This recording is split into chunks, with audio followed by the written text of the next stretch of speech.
So, yun. But anyway, tulad nito, isa, si Professor Don McLean Gill. Ang pangit lang ng picture niya dito.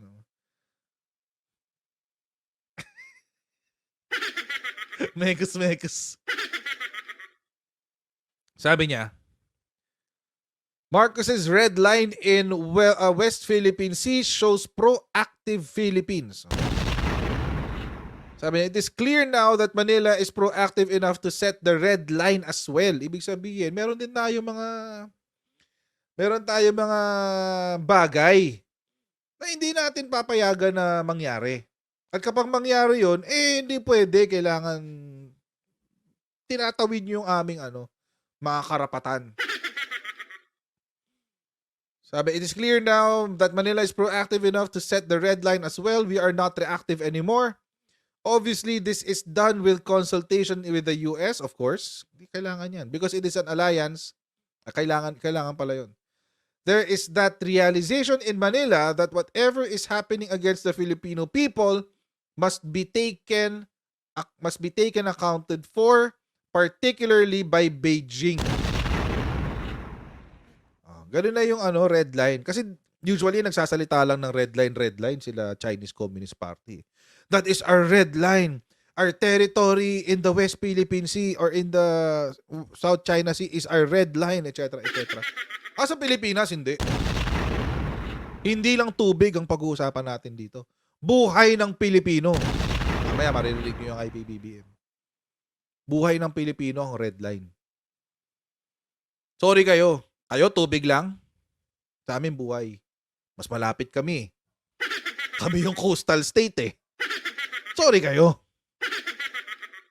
Guys, magsa-shoutout muna tayo sa mga kaibigan natin sa Sendwave.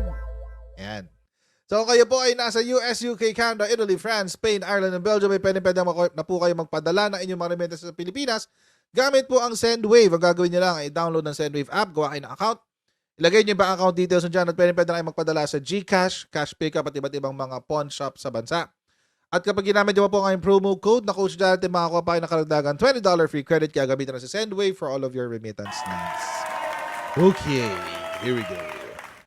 Ito yung iba pang mga comments ng iba pang mga political scientist kay PBBM. Ikinatuwa ng ilang maritime expert ang bagong pahayag ng Pangulo tungkol sa West Philippine Sea. Tingin naman ng ilang mambabatas, patunay ito na matatag ang pagdepensa ng bansa sa ating teritoryo. Nasa frontline ng balitang yan, si Reynel Pawid. Pinuri ng mga maritime security expert ang naging talumpati ni Pangulong Bongbong Marcos sa Shangri-La Dialogue sa Singapore. Ayon kay Dr. Chester Cabalza, matalino ang mga binitawang salita ng Pangulo kaugnay sa agawan ng teritoryo sa West Philippine Sea. He answered it in a way that it is diplomatic and at the same time very truthful for the cause of the Philippines. It is a global issue and it's not only about China and the claimant countries. So, napakalaking pronouncement itong ginawa ng ating presidente. Ganito rin ang komento ng defense analyst na si Dr. Renato De Castro. Sa isang forum kanina, sinabi ni De Castro na direktang naipahayag ni Pangulong Marcos ang posisyon ng Pilipinas sa West Philippine Sea nang hindi nagpapalala ng tensyon. Well, it's strong but it's very sophisticated and of course marked by subtlety. I don't think we could ask for anything more. The message has to be formulated in a manner that in a way will not antagonize anyone. So ayun yung tinatawag natin ng Goldilocks principle. Not too hot, not too Goldilocks cold. principle. Approve din sa profesor at geopolitical analyst na si Don McLean Hill ang lahat ng nabanggit ng Pangulo sa kanyang talumpati sa makasaysayang Defense Summit. Napaka-refreshing na pakinggan is that our President highlighted the Philippines' vision in the Indo-Pacific. The reason is that the Philippine territory as an archipelagic state, our internal waters, our exclusive economic zone. Pinuri rin ni House Speaker Martin Romualdez si Pangulong Marcos given, na man. naipakita raw ang kanyang matatag na pamamahala at ang kanyang pangakong protektahan ang soberanya ng Pilipinas. Nagbabalita mula sa Frontline, Reynel Pawid, News 5. Pero yun yung sinasabi, di ba? 3 na yan. Hinihintay ko yung mga comment ng mga ibang political scientist nung kabilang kubol. Hintayin natin yung comments nila. Kasi syempre, di ba? Hindi pwedeng ano lang, hindi pwedeng si PBBM ang bida. Kailangan si Digong lang ang may best foreign policy. Kaya sabihin ng mga Department of Interpretation and Explanation of the Dutertes or si DIED. Diba? Pero ito yung Q&A. Ito yung dapat ipapakita ko to kahapon. Kaso, masyado na mahaba. Ang haba na pinunod natin kahapon, 20 minutes eh. May 11 minutes pa to. Ayan, 11 minutes. So, ngayon natin itinuloy. Nakakatawa lang kasi mga Kojero, merong general na na nagtanong, nagsalita talaga siya. Matindi. Matigas ang fez. Matigas ang fez ni Chinese. Oo. Grabe siya. General naka-uniform eh. Naka-uniform siya eh.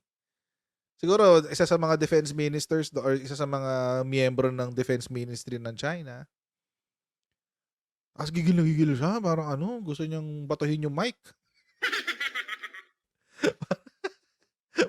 Parang gusto niya ibato yung mic, guys. Ay, gigil na gigil siya. Ganyan, nanginginig oh. Thank you very much for an inspiring address. You've been kind enough to take perhaps 2 or 3 questions. So I will scan the room and see if an arm is raised or a hand or another gesture. There we are. If you were to stand up, sir, a microphone will come to you. May I remind you that we need a question and take no more than 60 seconds if you can, as will your successor. Thank you very much, Chair. Yan na. It's a wonderful chance to ask a question to our President.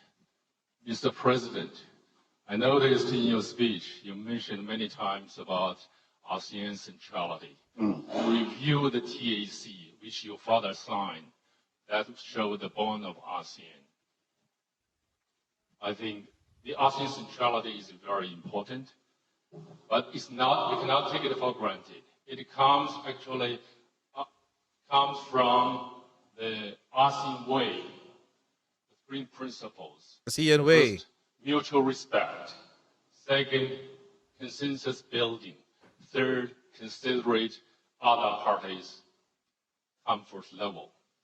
In my words, to put it simply, we can summarize it as 3 no's. Non-intervention, and non-use of force, and non-hyping up hot spots. Only because of these principles strictly followed by ASEAN members and other stakeholders that we have ensured the ASEAN and East Asia at large for a long-lasting peace since the end of the colonial rules in history. So we cherish. Wait bago natin pagpatuloy yung tanong niya. Yung manner of forming niya yung question. Nagpapaliwanag muna siya eh. Explain ko muna sa'yo saan ako nanggagaling. Parang ganon. May dating na parang, alam mo ba na ganito? Yung dating eh. Alam mo ba yung ganito? Dapat ganito, dapat ganyan, etc. etc. Ang sinasabi niya is the ASEAN way. Kasi binention nga ni PBBM, the ASEAN centrality.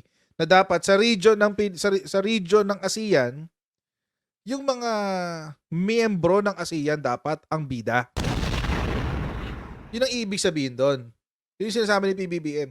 So si ASEAN, the 10 member states, pag ang usapin ay West Philippines or ang usapin ay South China Sea, hindi si China ang magdidikta. Hindi rin si US ang magdidikta. Ang magdidikta, yung members ng ASEAN. Tama naman, di ba? Tama eh.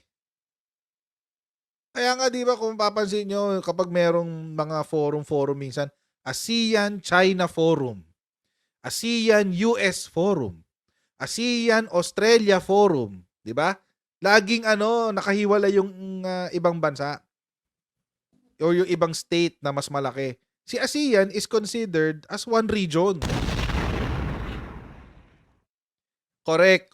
Omnyoji. Si China is not part of the ASEAN. Kaya dito siguro nagalit si Kuya. Si Sundalo. Oo, with all due respect. Well, CCP ka, napakahirap mong irespeto eh. CCP ka eh. 'Di ba? But anyway, yun yung gusto niyang patungkulan. Si ASEAN, tinuturuan niya si PBBM na, sa usapan ng ASEAN kasi, hindi pwedeng kayo lang. May mutual respect, collaboration, etc. etc. Oo, talaga sa ASEAN talaga meron, oo. Hindi naman kayo kasama sa ASEAN eh. Hindi naman kasama si China sa ASEAN eh. Nagturo ka pa. Nag-lecture ka pa dyan. As if hindi alam ng presidente namin yan. Kaya nga niya sinabi yun eh. That's the whole point. Di ba may sinabi pa siya na, to put it simply, it's the 3 no's. No use of force, no hyping up of tensions, etc. etc. May ganun pa siya, di ba? May 3 no's pa siya. Kala ko nung una, ilong eh. Kala ko nung una, ilong, hindi pala. Anyway, so ayun, may 3 no's pa siyang nalalaman. Even by using his own argument, talo siya eh. Sino bang gumagamit ng force? Yung tagalabas sa ASEAN. Sino ba ang nag-hype ng mga issues? Yung tagalabas ng ASEAN. You're not even part of ASEAN.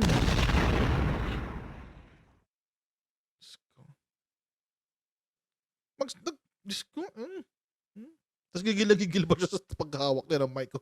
Parang gusto niyang ibato. I fully agree with you. I say of the colonial rules in history. So we cherish a lot. I fully agree with you. Wait. Medyo naligaw ako. Wait. The stakeholders that we have ensured the ASEAN and East Asia at large for a long-lasting peace since the end of the colonial rules. Dinamay niya bigla si China. ASEAN and East Asia at large. Kakasabi lang niya eh. That's why ASEAN and East Asia at large.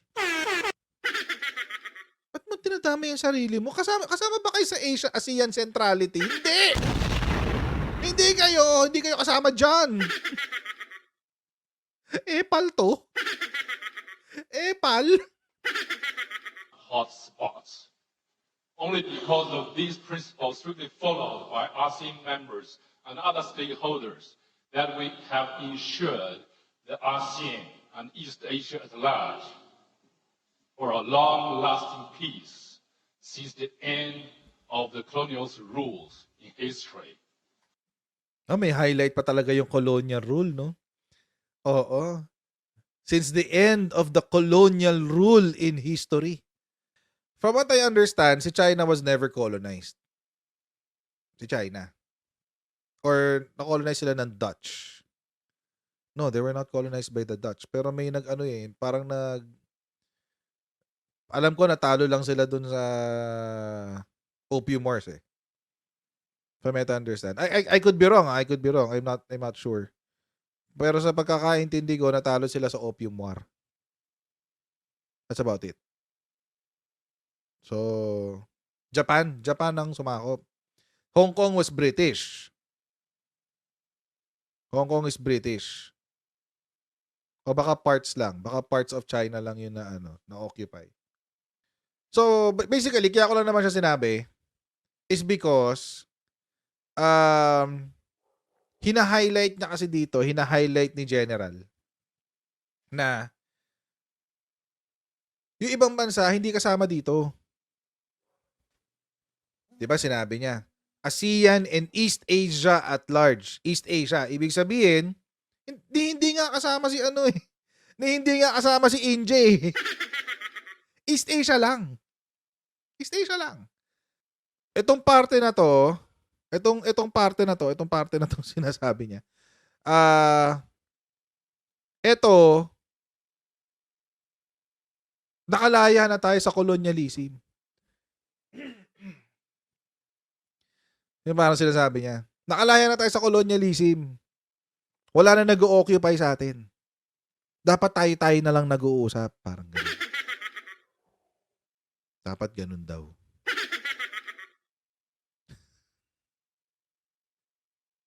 So, yung ASEAN and East Asia, dapat tayo-tayo na lang. Tayo-tayo na lang. Wala nang iba. Wala na yung colonizers eh. Wala na yung Amerika. Wala na yung Spain. Wala na yung UK. Wala na yung Netherlands. Wala na silang lahat. Tayo-tayo lang dito. Dapat tayo-tayo lang nag-uusap. Ayan, wala nang Germany. Wala na. Tayo-tayo lang dito. We are our own block. Parang ganun. But mga kotsero, alam nyo, that's a very disingenuous statement. Nakakaloko yan. Bakit? Kasi mga kotsero, sa region na to ng ASEAN at East Asia, sino bang pinakamalakas? Di ba si China? So parang ano lang yan mga kotsero. Kung iisipin natin sa utak kalsada, kung sino yung pinakamalaking siga sa kalsada nyo, aangkinin niya yung kalsada nyo. Ako pinakamalaking siga dito eh. Tayo-tayo lang dito. Ako pinakamalaking siga dito eh. Walang ibang makakapasok dito. Tayo-tayo lang dapat nag-uusap. Yan yung sinasabi niya. Kaya gigil na gigil siya eh. Gigil na gigil siya. May paganyan.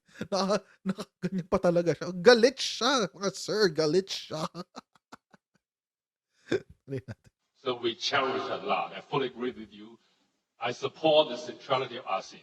And even some professor like Cashew Makboni, he suggests ASEAN is deserved to award the Nobel Peace Prize. I agree with him. Thank you very much. I think your question is, do you agree with me? So President Martin, My You agree with question me? is, Ang pangit na magkaka-epal ni Kuya dito. Medyo parang napahiya si Kuya doon. Nakakaloko pa yung mukha ni Kuya dito. I get that. So I guess the question is, do you agree with me?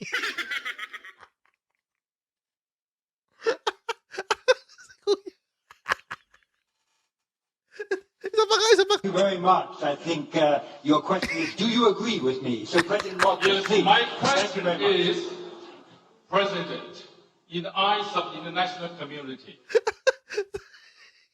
Nagalit tuloy lalo si Kuya. My question is, sabi ni Ed Morales, nagsesermon kasi. Totoo naman. Hindi namin kailangan ng lecture mo.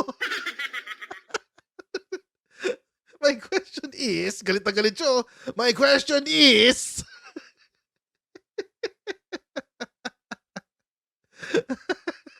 kasi naman, ang haba na ng lecture mo, Kuya. Nakakaloka pa yung itsura ng host eh. Ng moderator. Sana siya? Please. my Thank you question very much. is, Thank you very much. I think your question is, do you agree with me? So President Martin, Yes. please.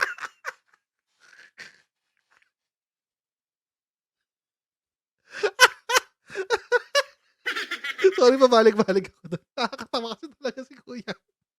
my question is, President, in the eyes of the international community, some of your Philippines behavior in recent times, it now sounds like you really consider other parties' comfort level, and there is a risk of ruining the regional long-earned, long-lasting peace since the end of the, colonial history. What's your comments on that? Very biased yung tanong ni Kuya. Nakakairita kung tutuusin. Alam nyo, I admire si Presidente how he kept his cool. I admire him for how he kept his cool dito sa question na to. Ang tanong sa kanya, ito. Nitong mga nakaraang araw, wala kayong ginawa kung hindi i-violate yung prinsipyo of amity o paikipagkaibigan. Sinabi niya eh. Wala kayong ginawa kundi sirain yung pagtitiwala ng mga bansa sa paligid nyo. Yung mga actions nyo ay nakakasira sa comfort level ng mga bansa sa paligid nyo. Yun yung ginamit yung word comfort level. Wait lang. Kung ako si Presidente, sabi ko nga sa inyo, ang bait ni Presidente. Sobrang bait ni Presidente. Kung ako ang sasagot nito, ang sasabihin ko sa kanya, I see that you're wearing the People's Liberation Army uniform. Have you considered the comfort level of the Philippines when you were building your artificial islands in the West Philippine Sea? Yun na itatanong ko sa kanya. Hindi ako si Presidente. Buti na lang. Buti na lang. Have you considered the comfort level of the Philippines when you were water cannoning the ships of the Philippines when they are traversing the West Philippine Sea? Ang bait lang talaga ni Presidente, mga kotsero. Kasi kung ako si Presidente, yun ang sasabihin ko sa kanya. Sabi niyo sa Santa Maria, confrontational yan CJ. Exactly. Kaya nga buti hindi ako Presidente. Buti na lang hindi ako Presidente. Kung si Digong ang tinanong ng ganyan, ano sasabihin ni Digong? No. Don't think that China is our friend. Brot. China is our friend. Brot. No. China is our blood brother. China is our blood brother, ha? China, you are I love you, China. I love Xi Jinping. Brot. Putang ina, I love Xi Jinping nga, putang ina. Sorry, Lord. Ginagaya ko lang talaga si Digong. Malamang sa malamang. Sabihin na. Tingnan natin ngayon. Tingnan natin yung response ni Presidente. Tingnan natin yung response ni Presidente.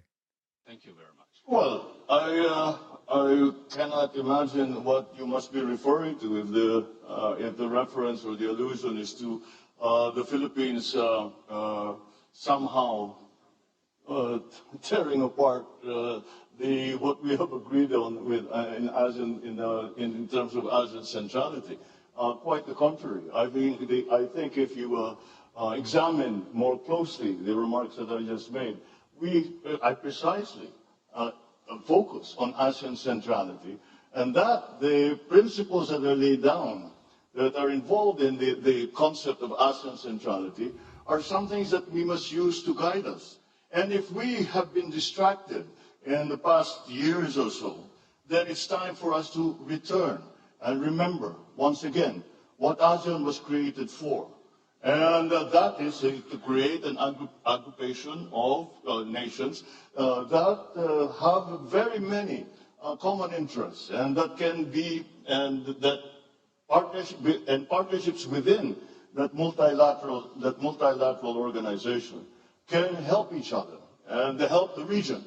And so the Philippines is still remains true to the principles that were established and upon which ASEAN was born. And I think, as I said, that many of these things we no longer speak of today, but we must, because they are as relevant today as they ever were, perhaps even more so, because the global situation is a great deal more complicated than it used to be before.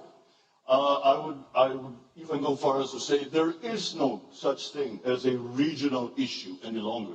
We have all experienced the unexpected effects of the war in Ukraine, of the conflict in the Middle East, and all of these. And when we talk about the South China Sea, we have to also remember that the South China Sea is the passageway for half of the world trade.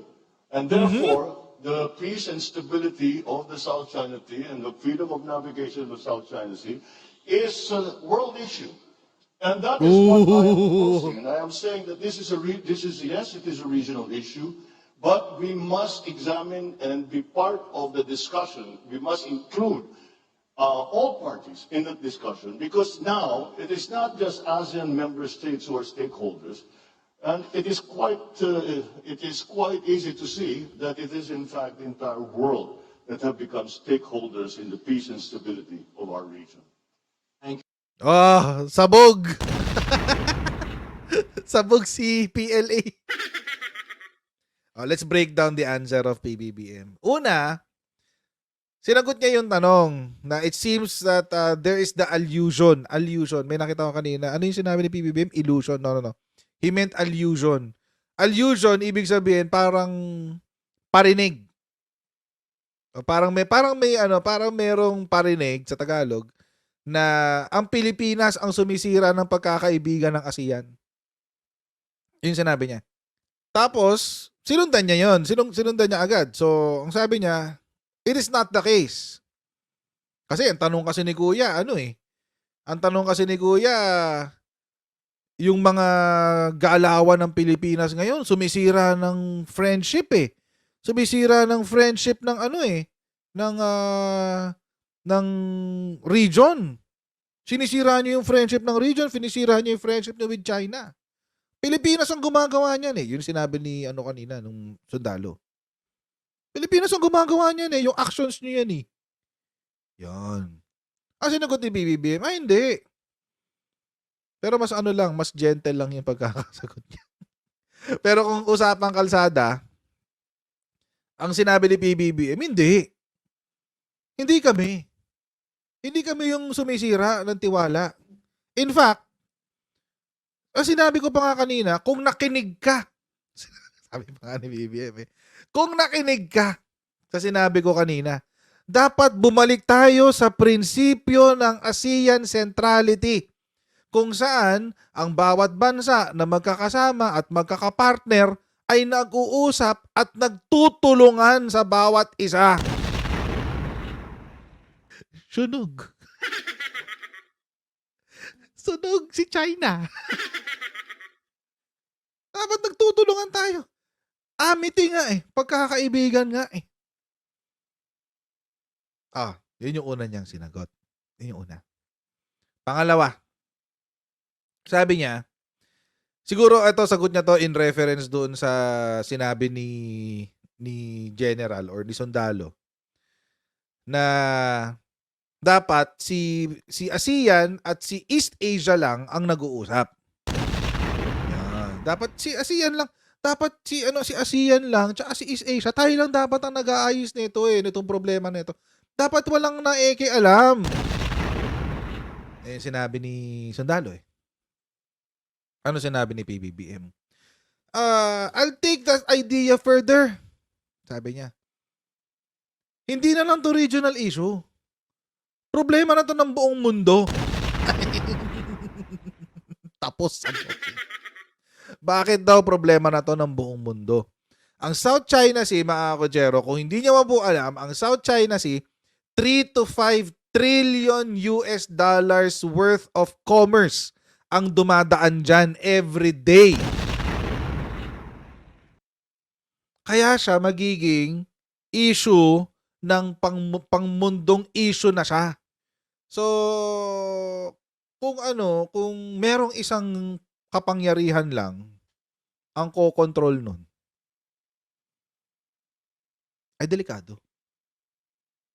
Delikado. Kung isang bansa lang ang ko-control nun. Delikado ang 3 to 5 trillion na commerce na dumadaan doon araw-araw. 3 to 5 trillion pala. So, ang ginagawa kasi ni China, and actually paparinig to doon sa army person na yun ang gusto kasi nila, makontrol nila yung South China Sea. Kaya kung papansin niyo, merong doon, may mga artificial island nga, di ba? Tapos meron pa silang project sa Thailand yata sa Thailand. Nagagawa sila ng Panama Canal style na na daanan So, huhukay sila from Malacca Strait papunta ng South China Sea, isang diretsong ganun, tawid, parang Panama Canal. Kaso wala silang pera, $25 billion daw ang kailangan doon. So, kaso wala silang pera. But anyway, so ayun, so it's really gusto talagang posisyonan niya ni China para makontrol niya yung in and outs of commerce diyan sa South China Sea. Yun talaga yung plano nila. It's part of their it's part of their strategy to control the world market. It's for control really. Komunista yan eh. Ang goal niyan is world domination. So kung mag-isip yan, isipin nyo lang, any Bond villain in the world. Yun, ganun si Chinese Communist Party. Paano kapag napuno nila ng artificial islands yan? With their own military. Pwede nilang i-choke yan. I-choke nila yung buong mundo sa mga produkto. So, tulad nyo, tinan nyo yung ginawa ng tinan nyo yung ginawa ng ano ba to? Russia ba to? Yung hindi na siya nagbebenta ng langis aside kay China, aside sa BRICS countries and Saudi Arabia din yata. So, it's really delikado. Tingnan nyo ngayon problema, tumaas ang presyo ng crudo. So, hindi pwedeng hindi pwedeng iasa lang natin doon sa nasa loob ng ASEAN and East Asia. Because this is no longer a regional problem. Dahil yung pambubuli ng China is already a global issue. Dahil nga doon sa it's a trade route. Daanan nga kasi yan eh. So, dahil doon, sabi niya, kailangan gawin nating issue ng buong mundo. Parang issue ng Ukraine and Russia. Diba? Nahirapan tayo makakuha ng wheat. Nahirapan tayo makakuha ng fertilizer. Nagmahal ang presyo ng bilihin globally. Actually, ano yung sagot ni PBBM dito kung medyo naiintindihan mo yung takbo ng geopolitics, magigets mo agad. At si Kuya, feeling ko, si Kuyang Army, feeling ko mukhang alam niya na napahiya siya. Mukhang alam niya na napahiya siya. Siya mismo. Kaya buti na lang umupo agad siya. Kasi yung unang pagkapula ng mukha niya na dahil sa inis at gigil ay mapapalitan ng pagkapula ng mukha dahil sa hiya. Ano kaya sinabi? Ano kaya sinabi ng boss nun? No? Ba't mo naman kami ginanyan? Napahiya kami. I'll take one question. Yes, you, sir, with your hand up. If you stand up, it might attract magnetically a microphone towards you. Thank you very much. Patang-matong host na to. Immediately after your question, once you've identified yourself, I'll ask a third person for the final question. The president will take both. Thank you, sir. Thank you, John. It's Dimitri Sevastopoulos from the Irish delegation of two people. Another small country. President Marcos, I'm going to ask you a very direct question, if you don't mind, which is, if Chinese Coast Guard water cannons killed a Filipino sailor, would that cross a red line? And then can you also give us a sense of what are the actions that would trigger a request from Manila to Washington to invoke the U.S.-Philippines Mutual Defense Treaty? Thank you. And I will ask as the last question, Justin Bakisal. If you could stand, I know you sought the floor, and if a microphone were to come to you, you're right over there. Thank you. And the President will then answer both questions. Thank you. You're one of our young leaders from ASEAN, so please go ahead. Magandang gabi, Mr. President. Good evening, Mr. President. My question relates to your vision for the force posture of the Philippines by the end of your term. So the Philippines has always discussed that the defense of our national territory is primarily our responsibility under the unilateral defense plan. So what specific force packages are you eyeing particularly in the next coming years? And what exactly are we to expect after Horizon 3 of the AFP modernization program? Thank you. Thank you. I just what the gentleman is referring to, the Horizon 3 acquisition program, is the acquisition program that our Department of National Defense has just completed. Then we are presently in the process of finding suppliers for all the different requirements that we have to build up our capabilities in the armed forces of the Philippines, and that we are hoping that these acts are just a deterrence, and Deterrence lang. as they say, to work for peace, prepare for war, and it is an unfortunate truth, but and that is why we have undertaken this long-term. It has been going on for many years now. This long-term plan of increasing the capabilities of our military and our civilians, such as the Coast Guard in the Philippines. To go back to the first question, what would happen if there was an incident that ended up killing a Filipino serviceman, be they a Coast Guard or in the military part of the Navy? Well, that would be that would certainly increase the level of response, and if by a willful act on a Filipino, not only serviceman, but even a Filipino citizen, if a Filipino citizen is killed by a willful act, that is, I think, very, very close to what we define as an act of war, and therefore we will respond accordingly. And our treaty partners, I believe, also hold that same standard for when the actions, with the joint action, will be undertaken in support of any such incident in the Philippines. Once we already have suffered injury, but thank God we have not yet gotten to the point where any of our participants, civilian or otherwise, have been killed. But once we get to that point, that is certainly, we would have crossed the Rubicon. Certainly crossed the Rubicon. Is that a red line? Almost certainly it's going to be a red line. Mr. President, you have helped us to set the agenda. You have provoked our thinking. You've spurred us to action. That is the keynote speech that we needed. That is the keynote speech that we got. You have sung for your supper. I think it's time for you to enjoy it. Thank you, sir. Thank you. Thank you very much. Have time for your supper. Excuse me.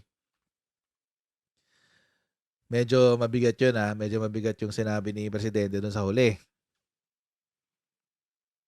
Kasi mga kotsero, ang act of war is now redefined. Not even hindi na siya dun sa level ng pag pinasok mo yung teritoryo Hindi na siya ganun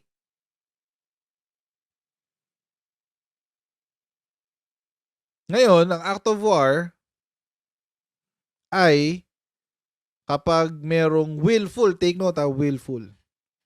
Merong willful na act that will result into the death not just of a serviceman. Yun yung yun yung susi dun Hindi lang serviceman. That is the Rubicon daw. Sabi ni JQ, then we have crossed the Rubicon. Wala nang atrasan. Yun na yun. Doon na raw sila magtatawag doon na niya i-call ang Mutual Defense Treaty. Pag nangyari yun. It's not a threat. It's a fact. Makasabihin ng China, si Bongbong Marcos nagbabanta. O baka sabihin ng mga DDS, pinagbantaan pa ni Presidente ang China. Ang last ng China. Ganyan. No, it's not a threat. It's a fact. It's a fact. Hindi yung banta. Mangyayari yun. Kasi mga kotsero, hindi mo pwedeng sabihin na, let's say si Chinese Coast Guard, nagpa-water cannon, tapos yung water cannon niya resulted to the death of a civilian or a serviceman. Wala kang gagawin? Parang may mali yata dun. Or halimbawa, starting today daw, June 1, sabi mang-aaresto na raw sila dyan sa West Philippine Sea without trial. Magkukulong na raw sila for 60 days. Actually, nabasa ko pa nga to sinabi to ng China. Ito dito na sinabi. Sabi nila, based on China's Coast Guard law in 2021, the newly released procedures aim to provide clear and practicable norms and will make maritime law enforcement and the entire case handling process more authoritative, standardized, and professional. Sabi daw ng eksperto sa China. Again, etong batas nyo na to, China Coast Guard law, is a domestic law. It is a municipal law. Pang territorial waters nyo lang yan. Sa inyo lang yan. Huwag nyo kaming idadamay dyan. Dahil kapag ang mga mangingisda namin, pag manner ng arrest nyo, may namatay sa kanila. We have crossed the Rubicon. Yan ang sinabi ng Presidente. Hanggang sa level ng civilian Hindi nga lang daw servicemen, pati hanggang sa level ng civilian. So, ibig sabihin, kapag may inaresto ang mga Chekwa ng Chinese Communist Party at may namatay sa kanilang pag-aaresto, tapos ang boxing, mutual defense treaty tayo.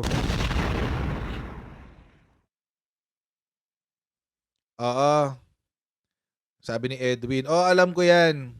Kasi, yung idea na yan, kinuha yan ng mga DDS vloggers sa tatay mismo ni President Bongbong Marcos. Si Apo Lakaya nagsabi niyan. Si Apo Lakaya nagsabi niyan. Ngayon, sinabi niya yan nung panahon na kung saan nilaglag ni US si Apo Lakay. At during the take that into context, mga kotsero. Nung panahon na yan, sinesermonan ni Apo Lakay ang Amerika sa National Press Club ng Amerika, 1981 yata yan or 1982 if I'm not mistaken. Sinesermonan niya ang Amerika kasi may tinanong sa kanya, ang tanong sa kanya ganito, bakit ka humihingi ng upa para sa pagpapatayo ng Subic at Clark? O para sa maintenance ng Subic at Clark? Ba't ka humihingi ng upa sa Amerika? Ang sinabi ni Apo Lakay, kailangan namin i-develop ang sarili naming military. Bakit? Kasi kapag pinasok kami ng komunista, wala kaming ibang choice kundi ipaglaban ang sarili namin. Dahil hindi kayo gagalaw kung hindi sisipa ang Mutual Defense Treaty, kung hindi aaprubahan ng Kongreso nyo. Yan ang problema if you're taking things out of context Ganun kasi ang ginagawa ng DDS vloggers dyan. Ang ginagawa nila, ginagamit nila yung quote ni Apo Lakay para patunayan na ang MDT ay walang silbi. They're not taking it in the context of why it was mentioned. Yun yung dahilan kung bakit minention yan. Kasi yun nga ang sinabi ni Apo Lakay sa National Press Club ng Amerika. Doon niya mismo sinabi sa Amerika, sa National Press Club, kaharap ng mga members of the government doon. Sabi niya, kung hindi ko kayo sisingilin, wala akong panglaban sa mga papasok sa bansa ko. Lalo na sa mga komunista na nandito na yung CPP-NPA. So kailangan ko ng panlaban. Take it into context. Iba ang konteksto nun. Ngayon, let's put it now in the present context. The present context is this. Si US, nag-commit na siya. Si US government, nag-commit na siya. Si Biden, nag-commit na siya. Natutulong sila, pag may nangyari, papasok ang Mutual Defense Treaty. Ngayon, ang Mutual Defense Treaty ba is exclusive to just sending people? No, it is not. It also includes the sending of armaments. Kasama dyan ng armamento. What do you think? Kaya nga nagbabalikatan eh. Parang in case magkaroon ng gera, pag nagpadala ang Amerika ng gamit dito sa Pilipinas, ay alam gamitin ng sundalo natin. O, yan na naman. O, ito yung standard DDS question eh. Ready na ba tayo sa gera? Sabi ni John Paul Ramos. Are we ready for war? Who told you that there's going to be war? Yung mga nagsasabi niyan, yung mga DDS vloggers, feeling nila Nostradamus sila. Feeling na Nostradamus sila. Na kapag dinepensahan mo yung sarili mong teritoryo, gegerahin ka ng China. Si Vietnam nga, tsaka sa Indonesia, nagpapasabog ng barko eh. Si Vietnam, tsaka si Indonesia, nagpapasabog ng mga Chinese ships yun. Ginera ba sila? Si Ukraine, napakaliit na bansa kumpara sa Pilipinas. Si Taiwan, napakaliit na bansa kumpara sa Pilipinas. Pinasok na ba sila ng China? Wala. Hanggang panakot lang. Alam nyo ba? And don't just focus on the US. We have other allies. We have Japan, we have South Korea, we have Australia na mas malapit sa atin. Oh, nandiyan sila. So don't be fooled. Wag kayong don't be fooled by these people in Chinese Communist Party. Wag kayong magpabola sa kanila. Maski sila hindi sila ready sa gera. Akala nyo ba? Marami lang silang armamento, but do you think they're ready? They're not. They haven't been in any war since 1940 something, since the Second World War. Never sila na-engage na sa gera simula nung Second World War. That's about it. Nilabanan nila si Japan. Ang AFP natin, buwan-buwan may gera. Lang yan, yung pinakamalaki nga nila, yung most modern warship nga doon ng China, pumupugak-pugak eh.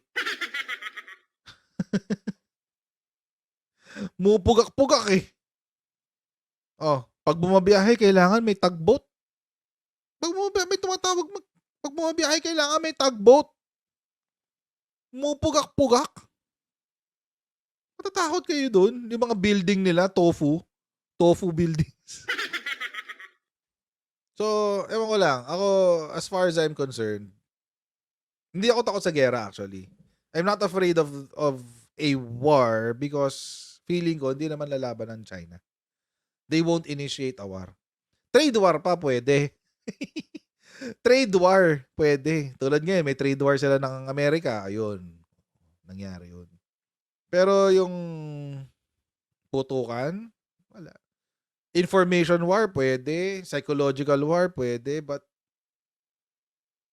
actual war, putukan, no, it won't happen. Not anytime soon. Si China sigurista yan. Hindi pwedeng matalo siya ulit. Lang yan, tinulungan pa nga siya ng Amerika eh. Para manalo sa mga gera niya eh. Hindi nila afford matalo ulit.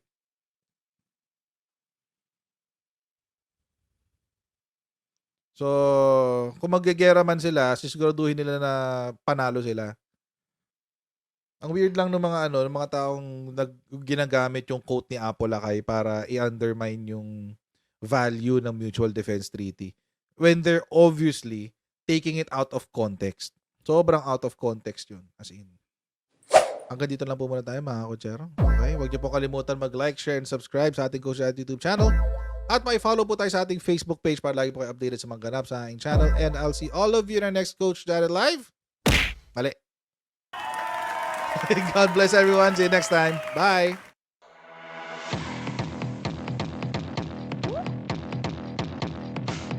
Pag ganun, huwag natin gawing tanga mga Pilipino. Mas maganda kasi nasa lugar ka ng tama kaysa yung pinipilit mo yung pagkakamali.